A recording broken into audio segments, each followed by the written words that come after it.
qui désigne des blogs pour lesquels l'ensemble des publications est constitué de vidéos. Mais pourquoi choisir un 8 mars?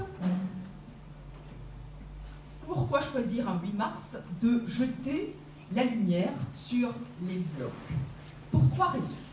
Tout d'abord, ce phénomène fait fureur en Égypte parmi les jeunes entre 16 et 24 ans, partout dans le monde aussi. Il marque par ailleurs une étape révolutionnaire, voire doublement révolutionnaire lorsqu'il s'agit de vlogueuses. Ces vlogueuses ont fait le choix de mettre leurs paroles en vidéo, défiant ainsi le qu'en dira-t-on d'une société qui reste dans sa majorité conservatrice, comme vient de le dire Nvin. Les vlogs de femmes marqueraient ainsi l'effondrement d'une barrière d'intimité, puisque les followers, tout sexe, âge, nationalité, idéologie, appartenance religieuse, arrière-fond culturel, le tout confondu, ont accès non seulement à la parole de ces jeunes femmes, mais à l'image de leur corps, à leur voix, à leur monde tout entier. Or, leur monde, c'est aussi notre monde. Elle s'appelle Aliye, Imen, Fatma, Inji, Nada, Douaé, Passante, bref, mademoiselle, madame, tout le monde. Elles ne font pas toutes du 36, heureusement pour moi, et ne mesurent pas toutes 1,75 m.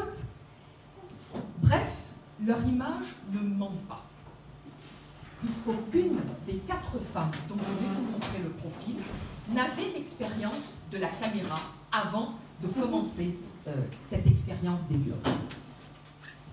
Choisir de vous montrer donc les vlogs de ces jeunes filles, c'est donc faire un choix d'authenticité pour tâcher de donner une image la plus fidèle possible des préoccupations de la jeunesse égyptienne éduquée d'aujourd'hui. Je commencerai par le profil de Aliye Gate. Aliye Gate, après des études de médecine terminées au Caire, devient professeur universitaire. Grâce à son vlog sur YouTube, Aliye répond à des questions intimes qui soulèvent de sujets épineux faisant jusque-là partie du non-dit. Le plaisir solitaire féminin, la sexualité, le stérilet pour femmes, etc. Deuxième profil, Imen El Emem.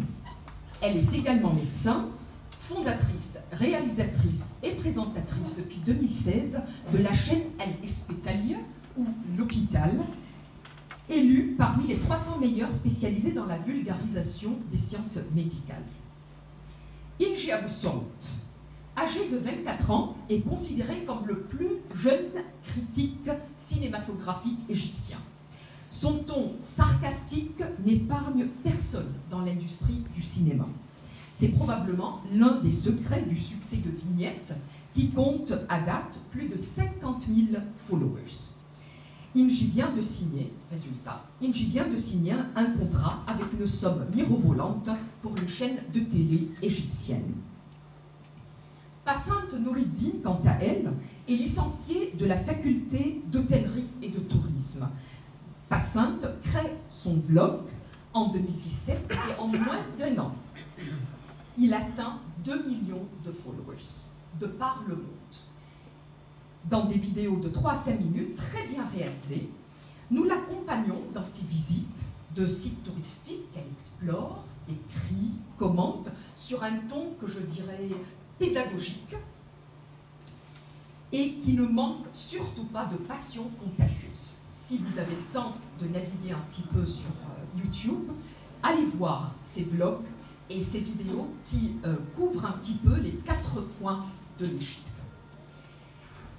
Résultat, une reconnaissance officielle. Comme l'attestent ses propos d'un responsable au ministère des Antiquités, Passante aurait réalisé avec un appareil vidéo peu sophistiqué ce que tout un ministère de tourisme était dans l'incapacité de faire. Preuve que ces vlogs ont permis à ces jeunes femmes d'accéder à un domaine de compétences et non à un simple métier. Elles s'expriment en toute liberté, et rendent leur expression active afin d'opérer un changement positif au sein de leur communauté. Cette prise de parole qui devient acte offrirait un idéal féminin de courage, d'ambition et surtout d'inspiration.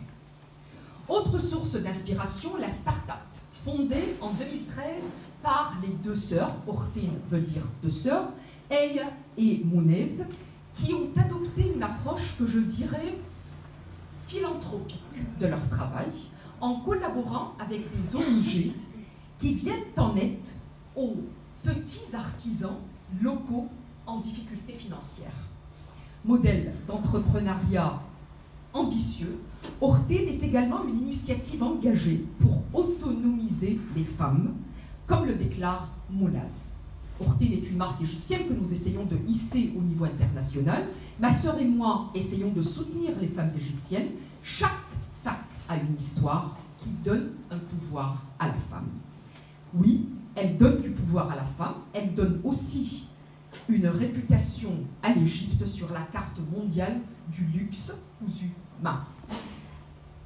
Les Ortin habillent la reine Rania, Beyoncé, Gigi Hadid, mannequin américain d'origine palestinienne, ce qui leur vaut de figurer sur la page de couverture du Forbes pour The Middle East's 30 Young Achievers Under 30 Years. Toutes ces femmes ont pensé équitablement, bâti, intelligemment et innové pour le changement.